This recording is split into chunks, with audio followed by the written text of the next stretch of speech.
ಸಾಕಷ್ಟು ಜನ ಬೆಂಗಳೂರಿನ ಜನ ಕಾಣ್ತಾ ಇರುವಂತ ಕನಸು ಜಿಬಿಎ ಎಲೆಕ್ಷನ್ ಕನಸು ನನಸಾಗುತ್ತಾ ಈ ಪ್ರಶ್ನೆ ಯಾಕೆ ಹುಟ್ಕೊಂಡಿದೆ ಅಂತ ಅಂದ್ರೆ ಜಿಬಿಎ ವ್ಯಾಪ್ತಿಯ 5 ನಗರ ಪಾಲಿಕೆಗಳ ಚುನಾವಣೆ ಕುರಿತು ಸುಪ್ರೀಂ ಕೋರ್ಟ್ ಇವತ್ತು ಮಹತ್ವದ ತೀರ್ಪನ್ನ ಕೊಟ್ಟಿದೆ।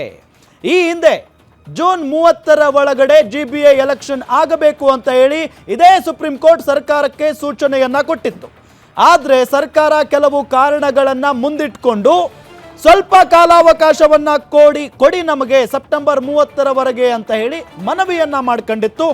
ಅರ್ಜಿ ವಿಚಾರಣೆ ಮಾಡಿದಂತ ಸುಪ್ರೀಂ ಕೋರ್ಟ್ 3 ತಿಂಗಳುಗಳ ಕಾಲಾವಕಾಶವನ್ನ ಕೊಟ್ಟಿದೆ। ಅಂದ್ರೆ ಆಗಸ್ಟ್ 31ರ ಒಳಗಡೆ ಜಿಬಿಎ ಎಲೆಕ್ಷನ್ ಆಗಬೇಕು ಅಂತ ಹೇಳಿ ಸುಪ್ರೀಂ ಕೋರ್ಟ್ ಹೇಳಿದೆ।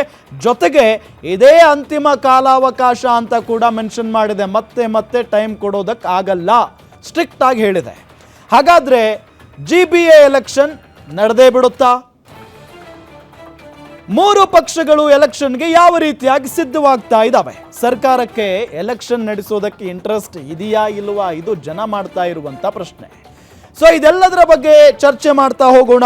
ಇದೇ ಈ ಹೊತ್ತಿನ ಚರ್ಚಾ ವಿಚಾರ। ಜಿಬಿಎ ಎಲೆಕ್ಷನ್ ಇನ್ನೆಷ್ಟು ದಿನ?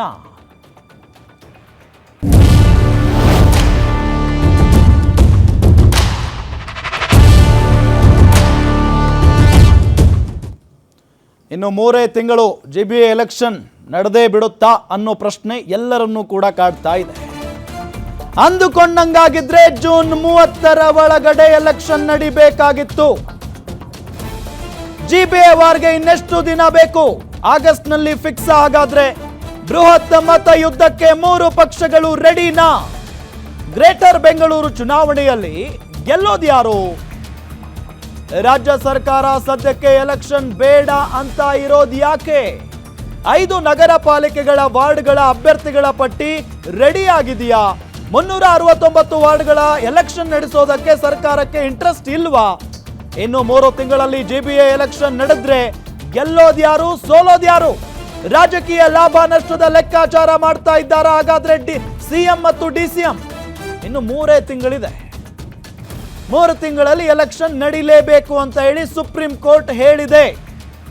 ಈ ಹಿಂದೆನೂ ಕೂಡ ಕೊಟ್ಟಿತ್ತು ಜೂನ್ 30 ಡೇಟ್, ಆದರೆ ಕಾರಣಾಂತರಗಳಿಂದ ಅದು ಸಾಧ್ಯ ಆಗಲಿಲ್ಲ। ಬಟ್ ಇನ್ನು 3 ತಿಂಗಳು ಅವಕಾಶವನ್ನ ಕೊಟ್ಟಿದೆ ಸುಪ್ರೀಂ ಕೋರ್ಟ್। ಈ ಸಂದರ್ಭದಲ್ಲಿ ಚುನಾವಣೆ ಆಗುತ್ತಾ ಅನ್ನೋ ಪ್ರಶ್ನೆ ಅಂತೂ ಎಲ್ಲರನ್ನೂ ಕೂಡ ಕಾಡ್ತಾ ಇದೆ। ಸೊ ಇದೆಲ್ಲದರ ನಡುವೆ ಇಷ್ಟು ದಿನಗಳ ಕಾಲ, ಇಷ್ಟು ವರ್ಷಗಳ ಕಾಲ ಆಯಿತು, ಇದುವರೆಗೂ ಕೂಡ ಎಲೆಕ್ಷನ್ ನಡೀಲಿಲ್ವಲ್ಲ ಬೆಂಗಳೂರು ಸ್ಥಳೀಯ ಸಂಸ್ಥೆ ಅಥವಾ ಜಿಬಿಎದು? 7 ತಿಂಗಳಾಯ್ತು ಬಿಡಿ ಜಿಬಿಎ ಬಂದು, ಬಟ್ ಅದಕ್ಕಿಂತ ಮುಂಚೆ ಇದ್ದಿದ್ದು ಮಹಾನಗರ ಪಾಲಿಕೆ ಅಲ್ವಾ, ಬಿಬಿಎಂಪಿ ಅಲ್ವಾ? ಸೊ ಯಾಕೆ ನಡೀಲಿಲ್ಲ ಅನ್ನೋ ಒಂದು ಪ್ರಶ್ನೆಯನ್ನ ಜನ ಮಾಡ್ತಾನೆ ಬರ್ತಾ ಇದ್ದಾರೆ। ಸೊ ಇದೆಲ್ಲದರ ನಡುವೆ ಇವತ್ತು ರಾಜಕೀಯ ನಾಯಕರುಗಳು ಕೂಡ ಈ ವಿಚಾರಕ್ಕೆ ಸಂಬಂಧಪಟ್ಟಂತೆ ಮಾತನಾಡಿದ್ದಾರೆ।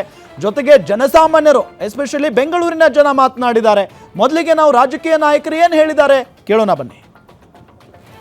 ಮಾಡ್ತೀನಿ, ಈಗಾಗಲೇ ಕೋರ್ಟ್ಸ್ ಡೇಟ್ ಕೊಟ್ಟಿದ್ದಾರೆ, ಫೈನಲ್ ಡೇಟ್, ಅದರೊಳಗಡೆ ಆದ್ರೂ ಚುನಾವಣೆಯನ್ನ ನಡೆಸಿ ಬಿಜೆಪಿ ಚುನಾವಣೆಗೆ ತಯಾರಾಗಿದೆ।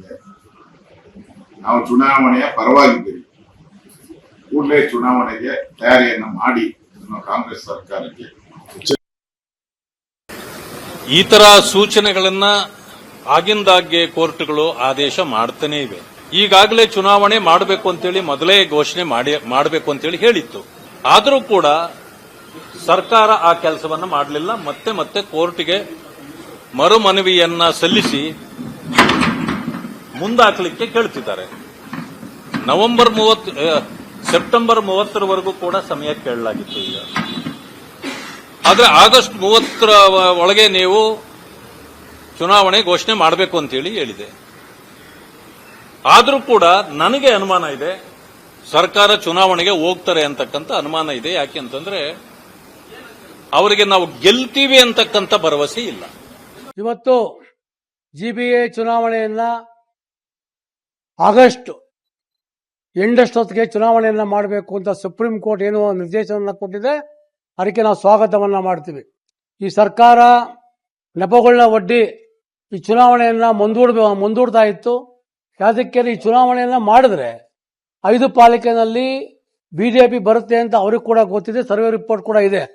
ಯಾಕೆಂದ್ರೆ ಇವತ್ತು ಜನಗಳಿಗೆ ಇವರೇನು ತೊಂದರೆ ಕೊಡ್ತಿದ್ದಾರೆ, ಬಿ ಖಾತೆಯಿಂದ ಎ ಖಾತೆಗಳಾಗಿರ್ಬೋದು, ಟ್ಯಾಕ್ಸಸ್ ಬಗ್ಗೆ ಇರ್ಬೋದು, ವಾಟರ್ ಬಗ್ಗೆ ರೇಟ್ ಜಾಸ್ತಿ ಆಗಿದೆ, ಬೆಸ್ಕಾಂ ರೇಟ್ ಜಾಸ್ತಿ ಆಗಿದೆ, ಎಲ್ಲ ಏನು ರೇಟನ್ನು ಜಾಸ್ತಿ ಮಾಡಿದರೆ ಸರ್ಕಾರಕ್ಕೆ ವಿರುದ್ಧವಾಗಿ ಜನ ಆಕ್ರೋಶವನ್ನು ಮಾಡ್ತಾ ಇದ್ದಾರೆ. ಈ ದೃಷ್ಟಿಯಿಂದ ಚುನಾವಣೆಯನ್ನು ಮುಂದಾಕಬೇಕು ಅಂತ ಈ ಸರ್ಕಾರ ಏನು ಅಪೀಲ್ ಹೋಗಿತ್ತು, ಅದಕ್ಕೆ ಸುಪ್ರೀಂ ಕೋರ್ಟಿಂದ ಸ್ಪಷ್ಟವಾಗಿ ನಿರ್ದೇಶನವನ್ನು ಕೊಟ್ಟಿದ್ದಾರೆ. ಆಗಸ್ಟ್ 31 ಒಳಗಡೆ ಚುನಾವಣೆ ಮಾಡಬೇಕು ಅಂತ. ಅದಕ್ಕೆ ನಾವೆಲ್ಲ ಸ್ವಾಗತವನ್ನ ಮಾಡ್ತೀವಿ. ಈ ಒಂದು ಚುನಾವಣೆಯಲ್ಲಿ ಭಾರತೀಯ ಜನತಾ ಪಾರ್ಟಿ ಮತ್ತೆ ಅಧಿಕಾರಕ್ಕೆ ಬಂದೇ ಬರುತ್ತೆ ಅಂತ ನಾನು ತಮ್ಮಲ್ಲಿ ಹೇಳಕ್ಕೆ ಇಷ್ಟಪಡ್ತೀನಿ. ಎಸ್, ಇದು ರಾಜಕೀಯ ನಾಯಕರುಗಳ ಮಾತು. ಇದರ ಜೊತೆಗೆ ಬೆಂಗಳೂರಿನ ಜನ ಈ ಎಲೆಕ್ಷನ್ ವಿಚಾರಕ್ಕೆ ಸಂಬಂಧಪಟ್ಟಂತೆ ಏನ್ ಮಾತನಾಡಿದ್ದಾರೆ ಬನ್ನಿ ನೋಡೋಣ.